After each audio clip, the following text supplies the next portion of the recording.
Financial Survival Network, helping you survive and thrive in the new economy. Go to CarrieLutz.com and sign up for 30 free micro trainings on financial survival. 1490 WGCH. This is Carrie Lutz, and you're listening to the Financial Survival Network, which is brought to you by Miles Franklin. They've been in business selling gold and silver for over 20 years, and I'm a customer because when you buy, they ship. For more information, find them on the web at milesfranklin.com or give them a call at 800-822-8080 and get a free quote.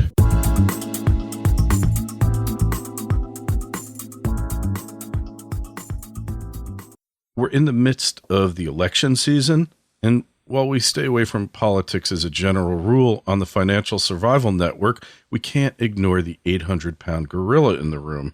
That's why we've got Tom Bevan with us to make sense of the often senseless or incomprehensible. Tom's co-founder and executive editor of RealClearPolitics.com. You've been seeing their composite election polls for years, and they're often uncannily accurate. Hey, Tom, welcome to the Financial Survival Network. Terry, great to be with you. And we appreciate you taking time out because this is the season. I mean, I think it's what a lot of political people live for, the presidential campaign season. What's your take on the upcoming presidential and congressional elections?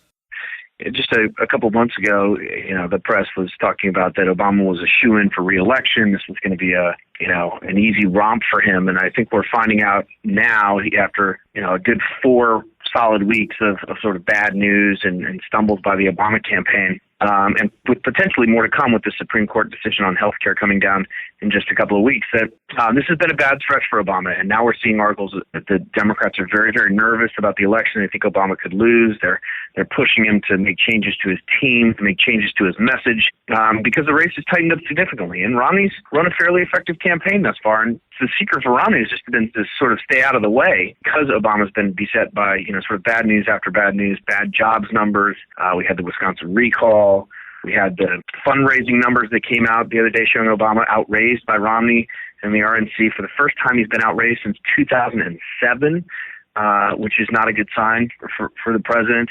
And then the president, had this press conference last week where he tried to shift the focus and ended up, making a gap and having to clean that up. So it hasn't been the best stretch for the president. I think what that portends is a very, very close race in November. Yeah, James Carville always said, when your opponent is drowning, throw an anvil in at him. And that's all Romney really has to do here, because this story, the narrative, is horrible. We don't see any decrease in unemployment. We see record food stamp recipient usage, record disability to de facto extend unemployment benefits, and on and on and on. Housing prices in the dumps, sales in the dumps. There's no sign of any recovery here. So how does an incumbent not run on his record? That's what I want to understand. How can this election not be a referendum on Obama's performance to date? Well, that's a great question, because it will be a referendum. I mean, there are a couple things that Obama is trying to do. Number one, he knows, and the polling data supports, that everyone agrees that he inherited an economic mess. And so voters out there are willing, some voters are still willing to cut him some slack. Let's stipulate up front, though, that Democrats are going to be all in for Obama, maybe not at the same levels and with the same enthusiasm as they were in 2008, and that's an issue for him. And Republicans are fully against him. They may not be in love with Mitt Romney as their nominee, but the overriding factor is they're willing to sort of crawl across broken glass in November to vote because they really do want to see Obama defeated. They think that he's taking the country in the wrong direction. So those battle lines are drawn, and we're not talking about the 15 to 20% of independents, particularly in the swing states of Ohio and Virginia and Florida and Wisconsin, for that matter, that are still persuadable. And these folks, again, they cut Obama some slack. They know he inherited a bad economy. They like him as a person. They think he's a good husband, good father, whatever. They don't like his policies, and they don't like where the economy sits. And so the question for him is, how does he win those people back? They probably most, if not all of them, voted for him. The last time around, he won independents, I think, by 7 points. That was his overall margin. So he they're still persuadable. They haven't totally tuned him out or shut him out. So he still has a chance with them. And to your question, how does he go about winning them back and not making this election a referendum on his stewardship of the economy? And the one way he has to remind them that this wasn't his fault. But for the Obama argument is, but for the steps we took, things would be a lot worse. That's one argument. His other argument is that the recovery it's very slow, but it's going in the right direction. And if we elect Mitt Romney, he's going to take us back to the same policies that put this, that caused the recession in the first place. And he's going to paint Mitt Romney as being, extreme, out of the mainstream, out of touch with the middle class, all of those things. And he's going to run a very, very negative campaign trying to make this a choice between himself and Mitt Romney. The problem with those two arguments is they're not historically the types of arguments that win general elections because voters, typically do see things as a referendum. And the piece that's missing for Obama is any sort of optimistic, forward-looking vision about how he's going to get the economy moving again. And so unless he comes up with that, I think he's in a pretty serious amount of trouble. And again, as I said, it will be a very, very close race. You mentioned that gaffe, that the private sector is doing just fine and dandy, as the late George Carlin would say. And in fact, the private sector is neither fine nor dandy. And to me, it's like that moment when Bush 41 was running for re-election, and I think he was in a supermarket in Maine, and he witnessed a scanner for the first time because, rightfully, you wouldn't expect the guy to be going out for groceries while he's doing whatever positions he was in. They were important positions, and maybe he'd go down and buy some soda or something at the 7-Eleven, but he wasn't aware of supermarket technology. To me, and it showed how out of touch he was with the common man. To me, that moment, that gaffe was huge because it was emblematic, and the common person at that moment could say, he doesn't understand what's happening in my life. He doesn't really care. And if you're getting food stamps, if you got laid off from your job, if you have no pension or 401k because it got blown out in the financial crisis, that's where the rubber meets the road and you say, this guy doesn't get it. That's right. And there was also that famous debate moment where he looked at his watch while Clinton was speaking. They were talking about the economy, and it looked like he couldn't wait to get out of there. And that's, again, reinforces. It was a tiny moment, but again, that sort of thing reinforces the narrative, and perception becomes reality. I'll give you an even more recent example. In 2008, Obama, when the financial crisis hit, John McCain went out and said the underlying fundamentals of our economy are strong. I remember that. Yeah. And Obama turned around and cut an ad in about 30 minutes, cut an ad and put it on air, just absolutely lambasting McCain for that, saying he was completely out of touch, didn't know what was going on. How could he possibly say that? And so this gaffe was very much, it was very ironic because it struck the exact same tone, right? That private sector is doing fine. He's completely out of touch with what's going on. And sure enough, the Republicans jumped on it. Romney went out right away and said this was, totally out of touch with reality, would go down in history as one of the most, out of touch statements ever. Even more important, perhaps, than being out of touch, what that remark suggested was Obama was saying, private sector is doing fine. It's the public sector that needs investment and support. And what that signaled to people, for a lot of people in the country, is he's saying we need more government. We need more spending on public employees. And that is not exactly where the country is. The country actually, by and large, just voted in Wisconsin against public sector unions. They voted in California and San Jose and San Diego to curb public sector pensions because they're a drag on the economy. We've got pension crisis here. I'm in Chicago. In Illinois, we've got a massive $8 billion unfunded pension crisis from all the public sector, the sweetheart deals that the unions have gotten over the years. And so this is a bipartisan problem. It's a national problem at the municipal and state and federal level. And that comment seemed to suggest from Obama that he's out of touch on where the country is with regard to, the size, shape, scope, and role of the federal government. Yeah, it's so true. And the government's out of touch with the taxpayer, with the individual. I do believe that there's a big entitlement mindset in the country, a certain permanent underclass, if you will, or a certain permanent class of takers.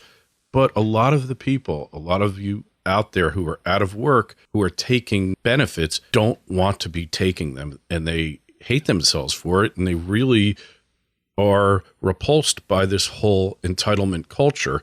I think that is a shadowy kind of trend, that these people want opportunity. They don't want handouts. Those fishermen down in the Gulf and the oil drillers who got put out of work because of a moratorium that turned out to be illegal, they just want to work. They don't want to be getting benefits. They don't want food stamps. I think that's something that's really not been calculated in by Obama's machine, that there are unwilling recipients who don't want to be in that position. Sure. I mean, I think, look, this is it's very sort of injurious to the national psyche to be stuck in a place where we've got very high unemployment, very low growth. I mean, it really does. It dampens the spirit of folks who, the unemployment rate is 8.2%, but that's 15 million Americans who are out of work, and then there's another, 10 million Americans who are maybe working part-time but want to work full-time. I mean, and you see this reflected in the data. I mean, 65, 67, 70% of folks think that the country's moving in the wrong direction. That's it's not an easy thing to turn around, and so I think you're right, especially on certain issues. I mean, Obama goes out there and he'll talk about putting people back to work, and that's what he's focused on. Yet sometimes his actions don't support that. I mean, Keystone Pipeline is a perfect example.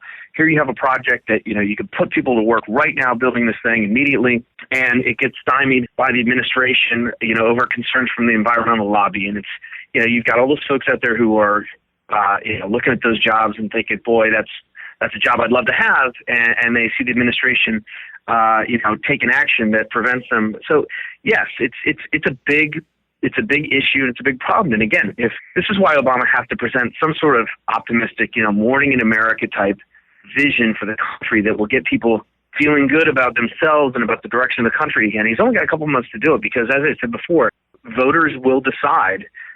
They will start tuning out the president. They will close the door on him. That's what the Obama team really fears, because it's what happened to George H.W. Bush in 1992. The recession actually ended in March. He was getting his final economic numbers prior to the 92 election were pretty good. What wasn't good was his job approval rating, because people had already decided, even despite the fact that the economy had turned the corner, that he was not up to the job. And to the point you made earlier, he was out of touch. That perception set in, it became reality, and voters tuned him out. And that's what Obama's trying to avoid happening to him here with just 4.5 months to the election. We're getting to crunch time. If he's under 50% at this point, and there's no real good news coming down the pike, maybe somehow they'll fudge the statistics so unemployment will appear to be 7.9% in September or October. But flyover country, the people who feel that they're not on the coasts where bailouts have been more prevalent, where you have Wall Street in New York, these people really feel like they've been passed over. And I don't think a minor decrease in unemployment, statistical decrease, is going to make any difference to them. No, I agree. I mean, a lot of people say, well, if you could just get unemployment under 8%, 7.9%, 8%, I mean, the numbers really don't matter. It's what people see and hear and feel. If they still know people who are struggling or who are out of work or who've been foreclosed on or who are in bankruptcy or, who are looking for work, it's less about the actual statistics than it is about what the mood is. Now, that being said, if Obama does, if unemployment drops, you can bet the media there will be lots of stories about how, unemployment's dropping, and the whole sort of media buzz that surrounds the statistics will provide that sort of perhaps the perception or the that sort of buoyancy factor that will get people feeling good about the direction the country's heading in again. I wouldn't discount that, but again, in the bottom line, when people go to vote on election day, they're going to be looking around and they're going to be looking, in their own wallets and around their communities and their families and friends and people they know to make an assessment of whether things have gotten better or have stayed the same or gotten worse, and whether they think that they want to stick with this president for another 4 years or go in a different direction. And that's how Mitt Romney wants this election to be framed. Yeah, exactly. And then we get to the impact of the media. I think many people have looked and said they were crucial in creating this narrative and this history and this almost mythology for Obama in 2008. And now they're perhaps attempting to do the same thing, but it looks like it's falling flat, doesn't it? To a certain degree. I mean, look, even veteran journalists, Mark Halperin, John Heilemann, who wrote Game Change. I mean, a lot of folks who are part of that sort of elite media culture have at times acknowledged that the press sort of took a pass on giving Obama the sort of scrutiny that, other candidates have gotten. And, I mean, we could go through the examples of, how John McCain had the New York Times put a front page story a couple of weeks before Election Day that was by an anonymous source saying he had an affair with a lobbyist. I mean, that makes the front page of the New York Times, but some of the other stuff, never does. I mean, that certainly, I think, was the case. This time around, I think the press is taking a little bit more critical look at Obama. He certainly hasn't gotten, well, it depends. I mean, at times, he's probably gotten by with some things that perhaps Mitt Romney may not get by with, but it's just been a tougher. Even more than all that is that running as a challenger. Challengers don't have many advantages, especially when they're running against an incumbent president. Incumbents have a lot of advantages: trappings of the office, fundraising capabilities, the bully pulpit, all that stuff. The one thing challengers do have is the ability to, they're not tied to a record. They're not tied to, they can speak very aspirationally and hopefully about what they'll do and their vision for the country and all those things. And Obama was very good at that in 2008. I mean, very good. He did that at a level we've never seen before. A lot of folks got swept up in it. New voters, even Republicans, independents, totally bought into that. And it's a lot harder for him to paint that picture this time around because he's tied to a record. He's tied to reality. And so he has to run a different kind of campaign this time. And you can see, I mean, his folks are struggling with it, as would anybody, quite frankly, under the same circumstances. Absolutely. And you mentioned before Wisconsin. And to me, Wisconsin is a watershed for public sector unions, who are one of Obama's largest support groups, because they got slammed there big time. And frankly, the financial state of affairs in America's towns, cities, municipalities, counties, and states is abysmal, in large measure due to the rapacious nature of public employee unions. So he's also running against that, isn't he?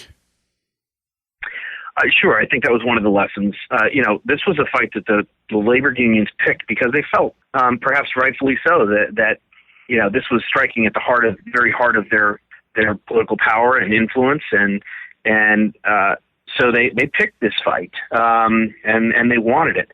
And the fact that they put everything they had into it and came up on the short end, not by a little bit, but actually by quite a bit, is a bad sign for them.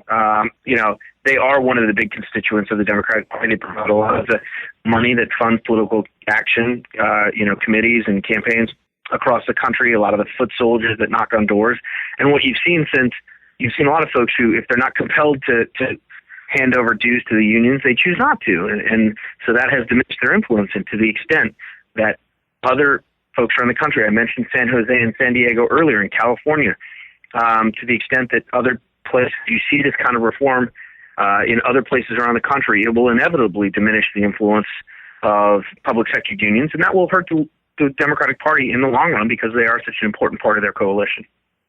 Yeah, no question about it. And somebody once said, choose your battles wisely. It was a battle they were going to have in 2 years again anyway. Perhaps it wasn't good timing on their part. But let's look at Romney as a candidate. I see a lot of flaws there because I'd argue that in '08 we saw an Obama revolution. I'm waiting for the Romney revolution. I just don't see it. In what respect you mean? I mean, Romney revolution? Ideas of rhetoric. I don't think Obama had anything to back up his hope and change. I think they were just hollow slogans. But I haven't seen Romney put forth really great ideas that seize all generations, that have an appeal like a Reagan did, like a Kennedy did. I don't see that here. He looks like he's kind of a run-of-the-mill candidate in a lot of respects. Well, and again, as I said, over the last 6 to 8 weeks, Romney, he's had a pretty easy go of it. I mean, he's been able to sort of stay out of the way and really hasn't had to say or do much. But you're right, is in the same way that Democrats are pushing Obama to come out with some sort of forward-looking, optimistic plan and vision, Republicans are pushing Romney to do the same thing. I mean, there is a section of the Republican sort of cognizant, if you will, that continues to say, look, you can't just be all against Obama. You can't beat something with nothing. You have to have something. I mean, healthcare is a good example. I mean, say, for instance, the Supreme Court does strike down Obamacare in part or altogether in a couple of weeks. Republicans are pushing Romney and say, look, you're going to need to stand forward, right after that happens and say what you're going to do. How are we going to fix the healthcare problem in the country? How are you going to, a lot of people, if this ruling comes down, people who've been on, kids, for example, who've been, or young adults, I should say, who've been able to stay on their parents' insurance, that will no longer be the case. Other people who, pre-existing conditions. What are you going to say to these millions of people who could possibly, have their insurance privileges that have been given to them through this piece of legislation? They're going to be stripped away. What are you going to say to those folks? What are you going to replace it with? How are we going to solve this problem? So he's getting pushed to come up with some plans, and he will have to articulate those.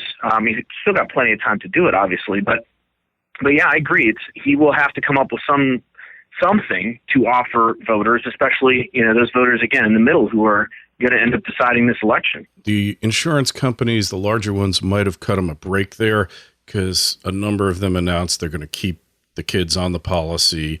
They're going to keep insuring pre-existing conditions, a couple of other things that have already been felt. But alternative vision, no question, he's got to enunciate one. And with his business background, with his successes in doing a lot of things in life, he's got a built-in platform there to do it, and yet we haven't heard that much yet. Yeah, well, like I said, I mean, I think he's got time to, roll those things out, but he is going to have to do that. I mean, he will come under some very serious scrutiny as well, and of course, Obama will try and point out that, if Romney doesn't have a position somewhere, he'll point that out, and if he does have a position, he's going to point out how it's, again, try and paint it as being extreme or radical or out of the mainstream. So, a lot of time left in this campaign. It's going to be interesting because the media meme is that Romney's the underdog. He doesn't have a shot. And all of a sudden they're waking up to see a very tight campaign organization that is in real command of social media that can get the message out there. It's staying on message. And obviously I agree with you that they're coming up with his vision for America, and hopefully it'll be a compelling one. But I think he's really surprised a lot of the naysayers, and we're going to get a closer look at that in the weeks to come. So if you're handicapping the election at this point, Tom, what are you calling it? Oh, that's a tough one. I mean, look, I actually think Obama might be a slight underdog given the way things have gone. Now, again, a lot of time in the election, could get some good news and could turn things around, certainly. But his job approval rating is still at 47% in our Real Clear Politics average. That's not right on the cusp, on the borderline of electability. In a lot of these swing states, we're seeing polling data that suggests that, a lot of the states that people originally thought wouldn't be competitive will be competitive now, like Wisconsin, like Michigan, states that Obama won in 2008, like Indiana and North Carolina. I think people feel like those are sort of out of touch. The one state that Obama is really hanging tough in and is going to be a critical state for him, if he's going to win the presidency, win re-election, he's got to win Virginia, I think. And right now the polls show him with a small but stable lead there in 3 to 5% range. So that's probably, of all the potential, silver linings that are out there, that's one that I would point to. But I'd categorize him as a bit of a, slight underdog at this point. Yeah, and he has to win Ohio as well, right? Ohio's pivotal. Florida. Well, Ohio's certainly, Obama can win. He can win the election without Ohio, but it's hard to see how Romney does. Historically, no Republican has ever won the presidency without winning Ohio. And so Romney's dialed in, their team's dialed in, they're pretty good already. And that'll be a crucial part of his path to 270. Yeah. And hey, just one other thing. What were they thinking in Wisconsin? Because by setting up that whole recall, Walker sets up a network of offices fighting the recall. He wins. And immediately those 22 offices around the state become Romney for president offices without missing a beat. Bad move. There's no sense to it, purely emotional response. And I think they help do themselves in.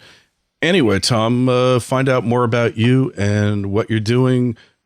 Go to realclearpolitics.com. And let me mention, if I could, real quickly, we've got a new ebook out.